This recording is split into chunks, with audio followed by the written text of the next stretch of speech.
Hello friends, ഒത്തിരി ഒത്തിരി സ്വപ്നങ്ങൾ സീരിയലിൻ്റെ ഇന്നത്തെ എപ്പിസോഡ് വിശേഷങ്ങളിലേക്ക് എല്ലാ കൂട്ടുകാർക്കും സ്വാഗതം. അങ്ങനെ ഷാർമിളയും വർഷയും കൂടിയും സംസാരിക്കുന്നുണ്ട് വിക്രമിനെ കുറിച്ച് തന്നെയാണ്.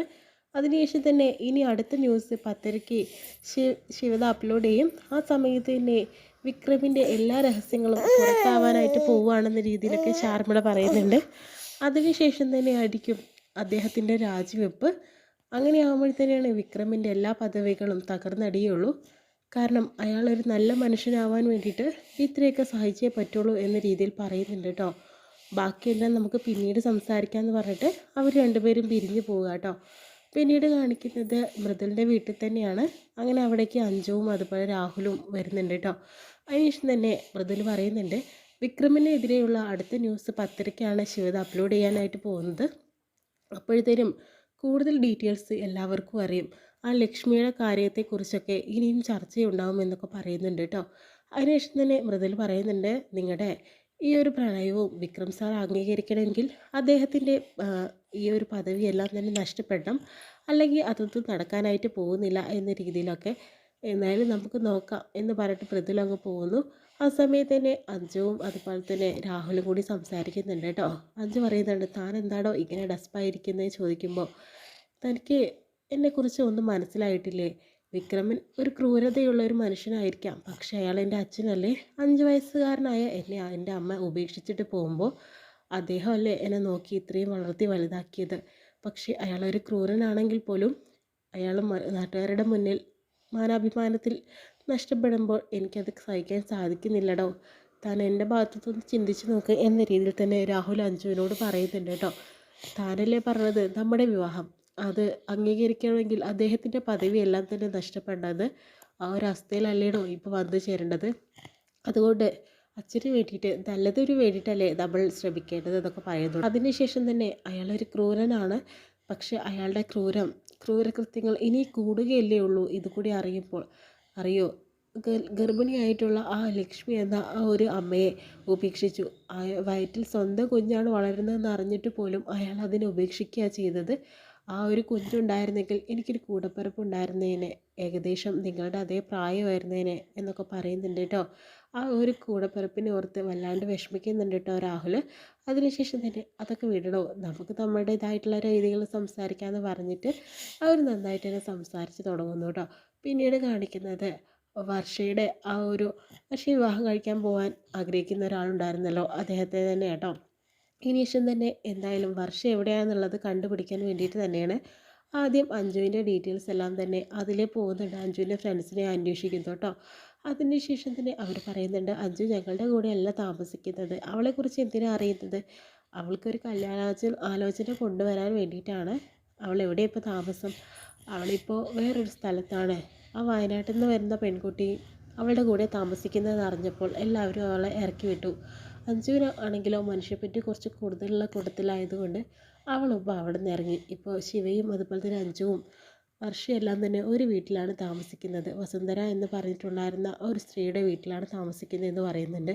ഓ അതെയോ, കൂടുതൽ വിവരങ്ങൾ അറിയണമെങ്കിൽ ശിവയുടെ വീട് എവിടെയെന്ന് ചോദിച്ചാൽ മതി. ഇപ്പോൾ ട്രെൻഡിൽ നിൽക്കുന്ന MGK മീഡിയ ഉണ്ടല്ലോ, അതിൻ്റെ അവതാരികയാണല്ലോ അവൾ.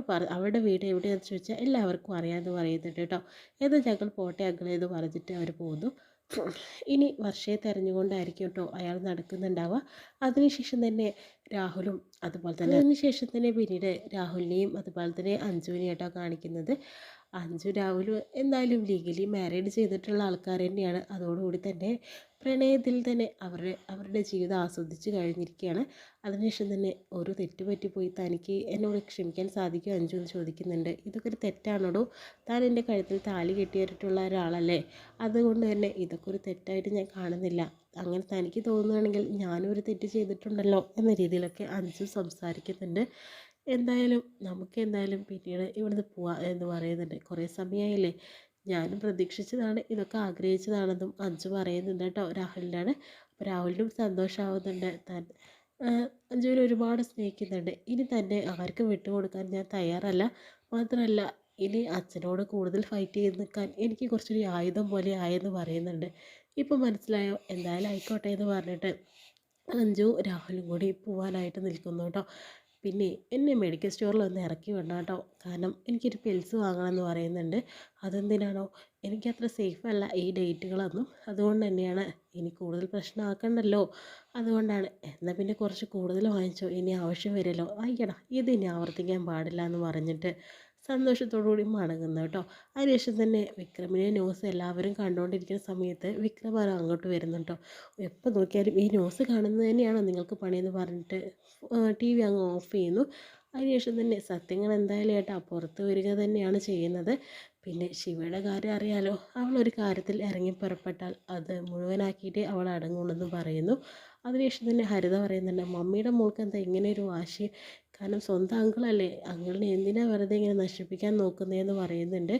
വിക്രമിൻ്റെ അതേ ചോരയാണ് അവൾ, അതുകൊണ്ട് തന്നെ അവൾക്കും വീറും വാശിയും കുറച്ച് കൂടും.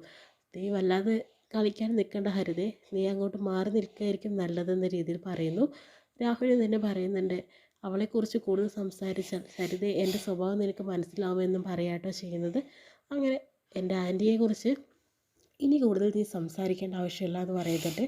നീ എന്താ ചെയ്യുക, എൻ്റെ ഡാഡിയോട് പറഞ്ഞിട്ടുണ്ടായിരുന്നില്ലോ, നിൻ്റെ ഡാഡിയോട് പറഞ്ഞാൽ നീ എന്ത് ചെയ്യുമെന്ന് ചോദിക്കുമ്പോഴത്തേനും മമ്മിയെ കൊല്ലാൻ പോലും എൻ്റെ ഡാഡി മടിക്കില്ല, അങ്ങനെയാണെങ്കിൽ എനിക്കൊന്ന് കാണണമല്ലോ, എൻ്റെ ആൻറ്റിയെ തൊട്ട് കളിച്ചിട്ടുണ്ടെങ്കിൽ ഉണ്ടല്ലോ എന്നെ ശരിയാക്കും എന്ന രീതിയിലും രാഹുൽ പറയുന്നുണ്ട്. അതിനുശേഷം തന്നെ അച്ഛാ, എന്തായാലും ഒരു കൂടപ്പിറപ്പ് എനിക്ക് ഉണ്ടായിട്ട് കൂടി അതിനെ നശിപ്പിക്കാനാണല്ലോ അച്ഛൻ ശ്രമിച്ചത്, പിന്നെ എങ്ങനെയാണ് അച്ഛൻ രക്ഷപ്പെടാൻ പോകുന്നത്, അത് പുറത്ത് വരണം, പുറത്ത് വന്നേ പറ്റുള്ളൂ എന്ന രീതിയിൽ തന്നെയാണ് കേട്ടോ രാഹുൽ പറഞ്ഞുകൊണ്ടിരിക്കുന്നത്. അതിനുശേഷം തന്നെ ഫ്രണ്ട്സിനെ കാണാനായിട്ട് പോവാട്ടോ ചെയ്യുന്നത് വിക്രമൻ. പക്ഷേ ഫ്രണ്ട്സ് പറയുന്നുണ്ട്, ഞാൻ ശിവയോടും അതുപോലെ വർഷയോടും ചെയ്തത് തെറ്റായിപ്പോയി, ഇന്ന് എനിക്ക് ഈ അനുഭവിക്കേണ്ടി വന്നല്ലോ എന്നൊക്കെ പറയുന്നു. അതിനുശേഷം തന്നെ വിക്രമൻ പറയുന്നുണ്ട്, നീയാണ് ആ ന്യൂസ് എല്ലാവർക്കും കൊടുത്തിട്ടുള്ളത് എന്ന് പറഞ്ഞിട്ട് വീണ്ടും വീണ്ടും ഉപദ്രവിക്കുന്നു. പക്ഷേ ആ സമയത്ത് ആരോ ആ ഒരു വീഡിയോയും കൂടി എടുക്കുന്നുണ്ട് കേട്ടോ. അതിനുശേഷം തന്നെ വീണ്ടും ഇഞ്ചപ്പനെയും അതുപോലെ തന്നെ നമ്മുടെ വിവേകിനെയാണ് കാണിക്കുന്നത്. വിവേകാണെങ്കിലോ ഇഞ്ചപ്പനെ വിളിച്ചിട്ട് ആ രാഹുലിൻ്റെ ഗേൾഫ്രണ്ട് തന്നെ ആയിരിക്കുമോ വർഷ എന്നാലോചിച്ചുകൊണ്ട് പറഞ്ഞുകൊണ്ടേ ഇരിക്കുകയാണ്.